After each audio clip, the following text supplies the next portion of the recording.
Thank you so much. Thank you very much. Let's now turn to our next speaker, Mr. Peck. Thank you very much. My name is Stephen Peck. I'm a Vietnam veteran. I was in the Marine Corps in Vietnam in 69-70. I'm the president and CEO of US Vets. We are the largest service provider in the country. We have 11 projects in 6 states and serve more than 3,000 veterans every night. About 1,300 of those beds are here in Southern California. We started and are headquartered in Los Angeles. I'm also the president of the California Association of Veteran Service Agencies, known as CAVSA, and I'm here representing them today. First of all, we want to offer our gratitude to Governor Brown and the state legislature and the voters for passing Proposition 41, approving this $600 million. This really is a unique opportunity, and we were integrally involved in the design of this program, making sure that veterans' voices were heard and veterans' agencies were part of the design process. So we're very grateful for this and want to take advantage of it and want it to be as successful as possible. As we've heard, based on the latest point-in-time counts, there are 15,000 veterans who are homeless in this state. 4,000 of those are in Los Angeles County, where I am from. That's 10% of all the homeless veterans in this country. So we have a significant issue, and so these housing funds are really going to make a difference. Additionally, there are more than 100,000 veterans in California who are living below the poverty line. So in order to stop those veterans from falling into homelessness, in order to lift other veterans out of homelessness and keep them out of homelessness, the services that are provided are absolutely critical. Services such as case management, drug and alcohol counseling, health clinics, disability benefit advocacy, mental health support, as well as family and child care services. It is these supportive services that are critical to the success of this program. Addressing the issues that cause their homelessness in the first place is the only way we're going to help veterans and their families escape the vicious cycle of homelessness. CAVSA is an association of 6 community-based veteran service agencies operating facilities up and down California from Eureka to San Diego.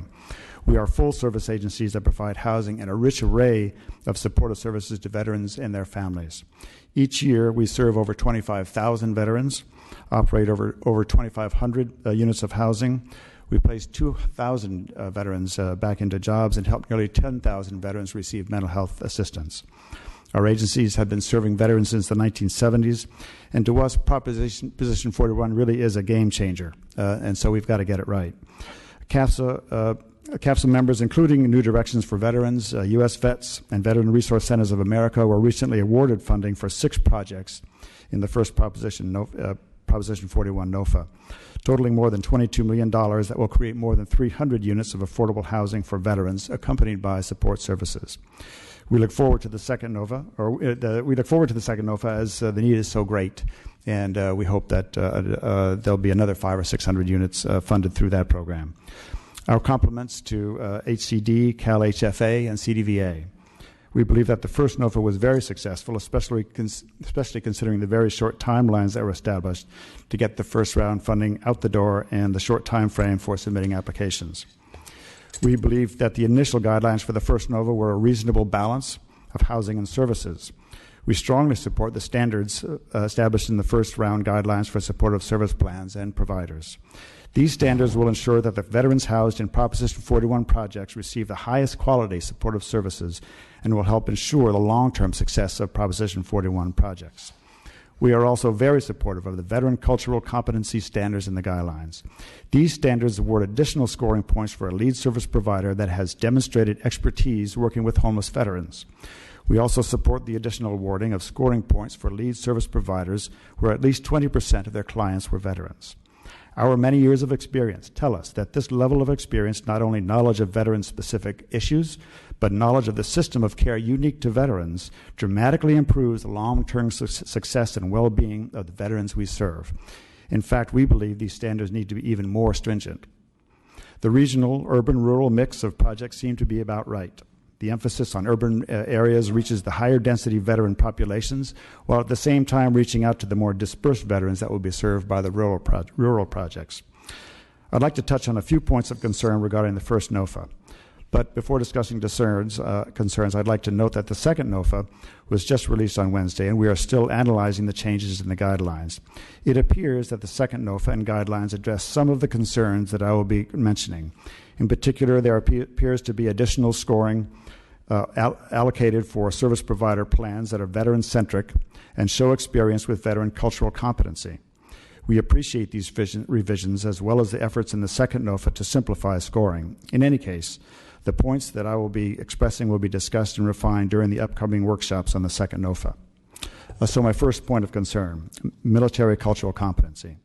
We cannot emphasize enough that the need for service providers who understand the military culture in which our veterans served in order to better provide supportive services and to effectively end the cause of their chronic homelessness. In November of 2014, the RAND Corporation released the results of a survey of civilian mental health care specialists, showing that only 13% met the survey's criteria for military cultural competency. An overwhelming majority of non-VA mental health care providers lack an understanding of military mores, language, and culture, and were unfamiliar with proven treatments for PTSD and post-combat depression.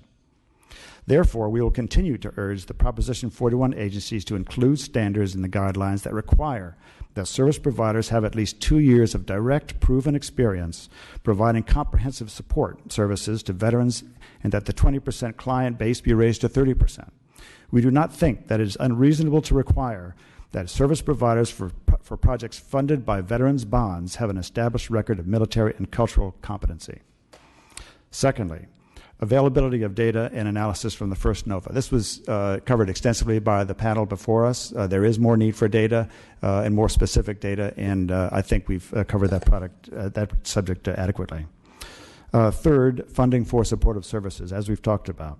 While Proposition 41 is a major policy tool for ending veteran homelessness in California, without targeted funding for supportive services, the positive impacts of Proposition 41 will be short-lived. Without long-term funding for supportive services, many of the veterans housed in Proposition 41 projects will return to the streets. While California's homeless veteran population shares some characteristic with the non-veteran homeless population, there are many significant differences that support the need for culturally competent supportive services as a key element for retaining long-term housing. For example, the number of homeless veterans reporting disabilities, which includes substance abuse, mental illness, and physical disabilities, is 53%, as opposed to 41% of the non-veteran homeless population. CAVSA is committed to an advocacy program to secure and increase supportive services funding from federal and state agencies to ensure that the commitment made by California voters in approving Proposition 41 will result in projects that support the needs of our homeless veteran population. And we look forward to working with you to achieve this goal. We'd like to make a few recommendations. First, female veterans. We have ongoing concerns about better serving our female veterans. They are particularly vulnerable, and those suffering from military sexual trauma may well need separation from the general population during treatment. We believe these needs may best be served by separation in transitional supportive housing initially, where they can receive the critical intensive services rather than in permanent housing. Secondly, transitional housing. The first NOVA tended to set a lower scoring priority for transitional housing projects. We firmly believe that transitional housing, particularly projects linked to permanent supportive housing, must be eligible for Proposition 41 funding.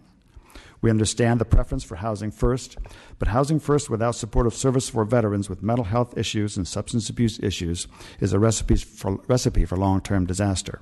Transitional housing is an important first step for veterans willing and able to deal with their issues and should be an important part of the Proposition 41 strategy going forward. And finally, VASH vouchers. I again want to raise the issue of funding for supportive services. Proposition 41 does not provide supportive services funding, and we have a very significant gap in this funding. Much of our supportive services funding for permanent housing projects come from HUD VASH vouchers, but California's allocation of vouchers falls far short of our needs, particularly for new Proposition 41 projects. Simply stated, we need HUD and VA to recognize California's commitment for housing under Proposition 41 by providing California with a new allocation of vouchers for Proposition 41 projects. CAVSA is currently working with HUD and the VA in an effort to get more VASH vouchers approved for California, But we will also need the legislature and the Brown administration's support in this advocacy effort. And we hope this committee will support our efforts. Thank you for the opportunity to speak to you today, and I'll take any questions after. Thank you very much. Let's finally go to the last speaker, Mr. Trimble. Thank you. Welcome. My name is Kent Trimble. I'm a principal with Trimble Schatz. We're a real estate development company. I think I have an interesting perspective here. I'm the son of a Vietnam veteran. My father was Vietnam, and I grew up around the Marine Corps, graduated from a Camp Lejeune high school. It goes that deep in my brain, in my blood. After college, I joined the Marine Corps myself. Spent 4 years active duty, another 6 years in the reserves. After getting out of the Marine Corps, I was a design engineer. So I was actually someone that people like these hired to build things.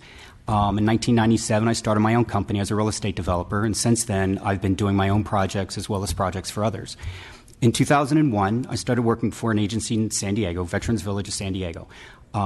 They have a drug and alcohol treatment center for homeless veterans. We just completed a $35 million campus. Coincidentally, it's where the governor actually signed the enabling legislation for Prop 41. So if any of you were at the signing ceremony, it was actually in the dining hall that I helped finance and construct. I also represent Veterans Resource Centers. They have projects everywhere from Eureka all the way down to Monterey. They're another veteran service provider, and we're walking through. We were the Mather project. We've heard about transitional housing that was approved in the last round. That was our project. So we're one of the transition projects, the only transitional project that actually got funded. I'd like to take a different tack. I don't want to say the same things that everyone else has said, but I'd like to sort of walk through, and I know you've asked, how do we provide for the funding for the services side? And I'd like to sort of walk through two examples of CAVSA members that I'm here representing today of how we do it. And it's not the traditional affordable housing model. Affordable housing, they're charged with producing units, get as many units as possible, and then we provide the services as an amenity to those units.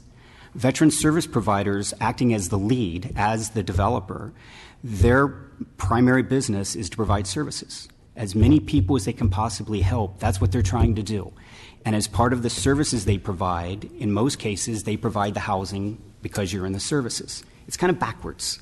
It's putting the treatment first, putting the person first, and then they give them a house as part of their going through this program.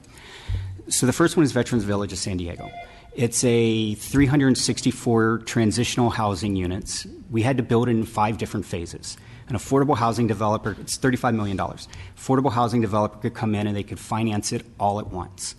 A veteran service provider doesn't have the balance sheet to do that. They don't have the financial resources to do that. So we cobbled together in 5 different phases, $35 million, 23 different funding sources, $35 million with $500,000 of debt. Hard debt. That's it. Now, that was the redevelopment era. We had different financing sources available to us, but we went through and we did it bit by bit by bit, and it was for a very specific and deliberate reason. At the end of the day, the veteran service provider, they're a business. They're a nonprofit, but they're a business. So they're not getting profits. They're making sure that they have the operating income in order to provide the services. When you own your own assets, such as Veterans Village of San Diego does, your balance sheet now has that asset. Now when you go out to the banks, and we heard about financing, and it's hard. It's really hard to finance. Now when a veteran service provider needs to go out and get an operating line, go out and get money, they have a balance sheet. They're not just a veteran service provider that's relying upon grants or operating contracts. They have assets. They're a business. So we very deliberately went through this process. Was it easy? No. I mean, you heard, it's incredibly difficult to line up 23 different funding sources with all of the regulations that you have to go through and all of the different criteria that you have to do. But for the health, the business health of a service provider, it's crucial. You have to be able to run your nonprofit as a business. If you ask Steve, you have to be a business first. And the way that you're a business first isn't to take on immense debt as a nonprofit, but to make sure that you have the ability to operate as a functional business. The second is Mather. And if you're familiar with the runner, it's in Rancho Cordova. It's the old Mather Air Force Base. Veterans Resource Center is in the middle of a 3 phases. In this case, the transitional project that received VHHP funds was a 46-unit, transitional housing facility that held all of the services, flanked by 2 50-unit permanent supportive housing projects. The 2 permanent supportive housing projects are tax credit deals. The Veterans Service Center in the middle is transitional, and it's going to be a combination of VHHP. It's going to be Federal Home Loan Bank grants. It's going to be Home Depot grants. It's the way that we cobble things together so that Veterans Resource Center, again, has control of an asset. They have it on a balance sheet. They're strong fiscally. And then they also have the permanent supportive housing, so people go through transitional. They go right into the permanent housing on the same base. That gives them the ability to run people through, provide all the services, and then go back out to where they need to go. As we walk through with VHHP, the transitional part and the services piece is critical. We can't emphasize enough from CAVSA how important that is. Coming from the military, and the culture is different. Everyone likes to think, and I think the numbers, there's 1% of the people in the country now actually served in the military. And so sometimes people look at us, those of us that have served in the military, they look at us like we're a little bit different, and we are for the most part, or a lot of times. And so having the services is a critical component. Housing first works for a lot of people, not everybody. And you need to make sure that we provide the funding for the services. So how do those 2 projects provide the funding for services? Veterans Village, there's no debt. They have, out of the 364 units, half of them are grant and per diem. So they have money coming from the VA for that. The other half is straight rents. I don't have a mortgage to pay. So if I don't have a mortgage to pay, all I have to do, and I don't have the profit to make, all I have to do is cover my expenses. So as long as I can cover the electric bill, the water bill, the phone bill, and the cable bill, that's all we really have to take care of.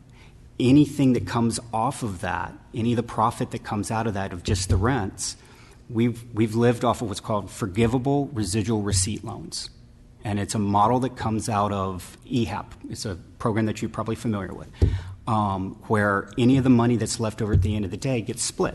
Half between the funder that's got the residual receipt loan, half goes back to the service provider. So what VVSD does is VVSD takes those profits, they roll it, they don't have to take a profit, they roll it right back in, and that provides services, additional level of services for themselves. Is it everything that they need for services? No, not even close. But it's a way for them to take some money and not be reliant upon contracts or government funding sources. Same thing with Mather. So now Mather will have the transitional. They'll have some grant and per diem. They'll have some rents. And mind you, the rents aren't market rents. This is Veterans in San Diego, we charge $265 for a unit, for a bed. So you're not getting a lot of rent, but you don't have a lot of expenses. And so now you've got enough money that you can actually flow some of those funds back into the company to run for operating expenses to provide additional services. So it's a different model, but it's a way that you could potentially have a funding stream that comes back and supplements the operating the services dollars. Some of the good things and the bad things that came out of the first round. One of the best things, obviously, is transitional housing, and the services were emphasized as strongly as they were. I would agree 100%. We need construction financing.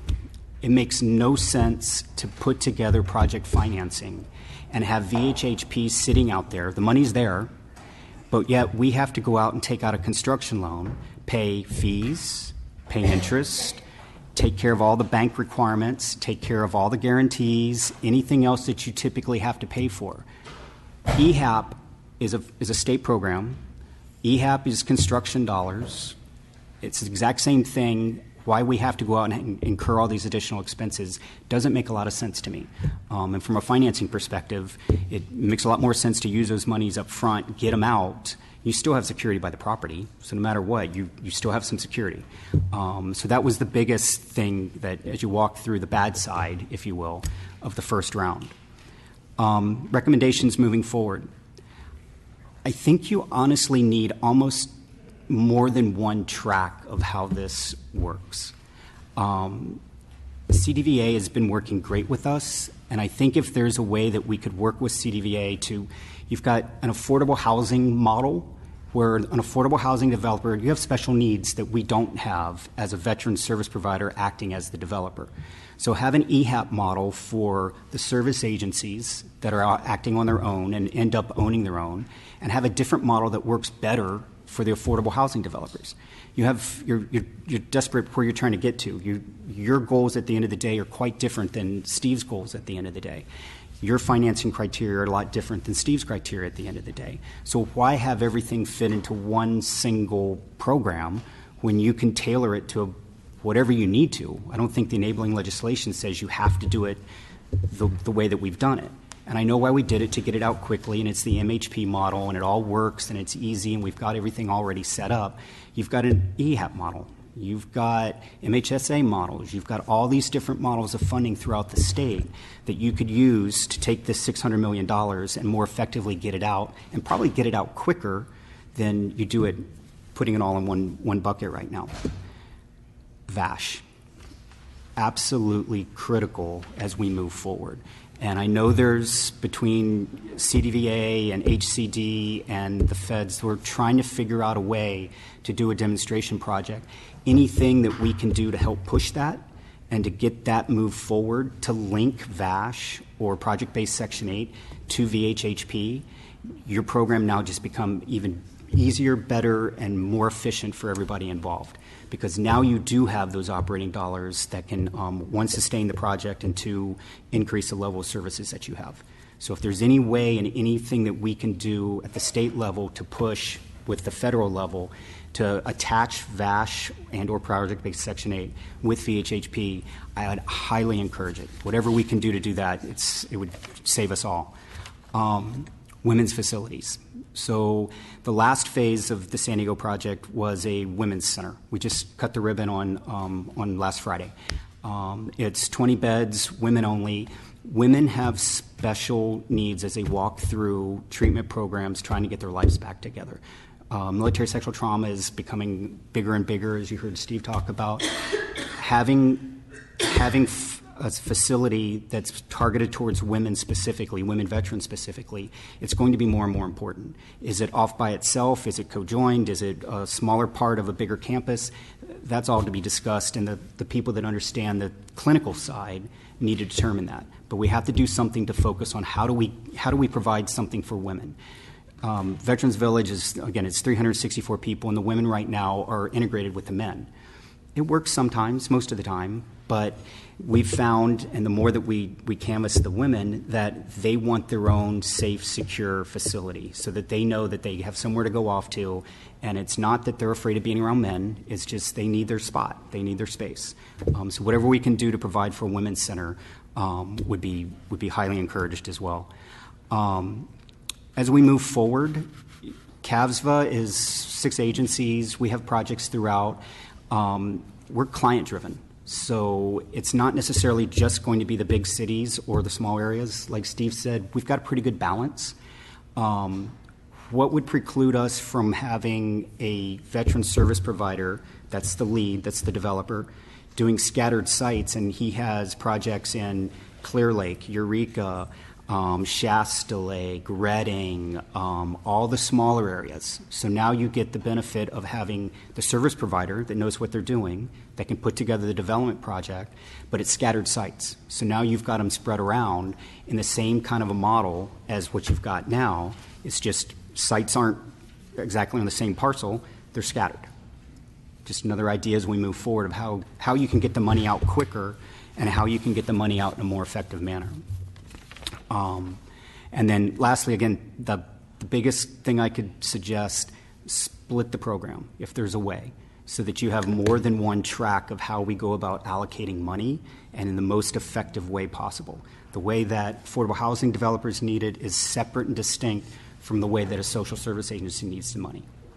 And with that, I'll answer any questions you might have. Thank you very much. Questions, comments? Ms. Irwin, go ahead. Just really a quick question. Thank you very much. I think this was really helpful to hear about the type of issues that you face so far. I had a question for Ms. Kang.